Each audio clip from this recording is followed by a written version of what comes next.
بسم اللہ الحمدللہ والصلاة والسلام علی رسول اللہ۔ السلام علیکم۔ پارہ نمبر 17 کے اشارات۔ سورہ انبیاء شروع ہو رہی ہے یہاں پر۔ سورہ مریم میں عیسیٰ کا علیہ السلام اور سورہ طٰہٰ میں موسیٰ علیہ السلام کا خصوصی تذکرہ تھا۔ سورہ انبیاء میں 18 انبیاء کا ذکر ہے۔ یہ بتایا گیا کہ وہ سب انسان تھے۔ پھر ایک طرف ان کی عبادت، خشیت و دعاؤں کا ذکر ہے، تو دوسری طرف ان کی دعوت و اصلاح کا تذکرہ ہے۔ وہ سب ہمارے لیے بہترین اسوہ ہیں۔ اس صورت میں توحید و آخرت کا بھی ذکر ہے۔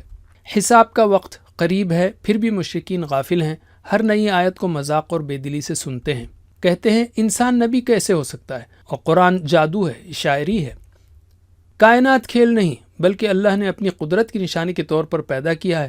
کائنات کی تمام مخلوق اس کی غلام ہیں، فرشتے اس کی عبادت میں مصروف ہیں۔ اگر 2 الہ ہوتے تو فساد ہو جاتا۔ نشانیاں: اللہ نے ملے ہوئے زمین اور آسمان کو الگ کیا، پانی سے ہر چیز پیدا کی، زمین میں میخیں گاڑیں، راستے بنائے، رات اور دن بنائے، اور ستاروں سیاروں کو گردش میں لگا دیا۔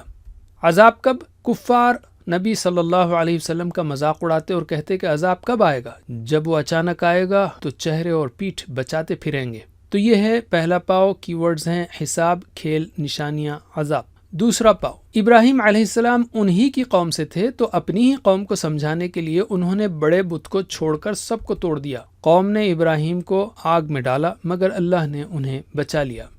انبیاء علیہم السلام کی مدد: اللہ نے لوط کو بدکردار بستی سے نکال لیا، نوح اور ان کے ماننے والوں کی مدد کی اور ظالموں کو غرق کیا، سلیمان کو فیصلے کی سمجھ دی، داؤد کے ساتھ پہاڑ اور پرندے تسبیح کرتے تھے، انہیں زراح بنانا سکھایا، سلیمان کے لیے ہوا اور جن مسخر تھے، ایوب کی تکلیف دور کی، اسماعیل، ادریس اور ذوالکفل صابر تھے، یونس نے دعا کی، اللہ نے انہیں بچا لیا، اللہ نے زکریا کو بڑھاپے میں بیٹا یعنی یحییٰ عطا کیا، پاک دامن مریم کے بیٹے کو اللہ نے نشانی بنا دیا علیہم السلام۔ قیامت کے دن لوگوں کی نگاہیں خوف سے پھٹی ہوں گی، وہ اور ان کے معبود جہنم کے ایندھن ہوں گے، نیک لوگ جہنم کی آہٹ تک نہیں سنیں گے۔ سورہ حج، اس کا کچھ حصہ مکی ہے اور کچھ مدنی۔ اس میں وارننگ اور نصیحت ہے، حج کا بیان ہے۔ مدینہ کے مظلوم مسلمانوں کو قتال کی اجازت دی گئی ہے اور بتایا گیا ہے کہ تمہیں نیک اعمال کرنا ہے اور اللہ ہی کی طرف دعوت دینا ہے۔ قیامت کا زلزلہ بہت سخت ہے، دودھ پلانے والی اپنے بچے کو بھی بھول جائے گی۔ اگر دوسری زندگی میں شک ہو تو پہلی زندگی کے مراحل اور بنجر زمین کو دیکھ لو کہ کس طرح بارش سے لہلہا اٹھتی ہے۔ تو یہ ہے دوسرا پاؤ، کی ورڈز ہیں ابراہیم، انبیاء، قیامت، زلزلہ۔ تیسرا پاؤ، بحث کرنے والے لوگوں کو گمراہ کرنے کے لیے تکبر کرتے ہوئے بغیر علم کے اللہ کے بارے میں بحث کرنے کی سزا بہت سخت ہے۔ کچھ لوگ کفر ایمان کے درمیان لٹکے ہوئے ہیں، خیر ملے تو مطمئن اور نہ ملے تو پلٹ جاتے ہیں۔ یہی اصل خسارہ ہے۔ تمام مخلوقات اللہ کو سجدہ کرتی ہیں اور انسان بھی۔ کافروں کو آگ کا لباس، کافروں کو آگ کا لباس، گرم پانی اور ہتھوڑوں کی مار ملے گی۔ مومنوں کو قیمتی کنگن اور ریشم کے کپڑے پہنائے جائیں گے۔ بیت اللہ ایک اللہ کی عبادت کے لیے ہے اور سارے انسانوں کے لیے ہے۔ اللہ نے ابراہیم علیہ السلام کو بیت اللہ کی جگہ بتائی، اس کا خیال رکھنے کا حکم دیا، لوگوں میں حج کا اعلان کروایا اور حج کے کچھ احکام بتائے۔ تو یہ تھا تیسرا پاؤ، بحث، لباس، بیت اللہ۔ چوتھا پاؤ، اجازت دی گئی مدینہ کے مظلوم مسلمانوں کو کہ وہ قتال کریں ظالموں سے۔ اگر دشمنوں سے قتال کا حکم نہ ہوتا تو عبادت خانے ختم ہو جاتے۔ اللہ دین کی مدد کرنے والوں کی مدد کرتا ہے۔ اگر انہیں حکومت دی جائے تو وہ ضرور اللہ کے احکام کو نافذ کریں گے۔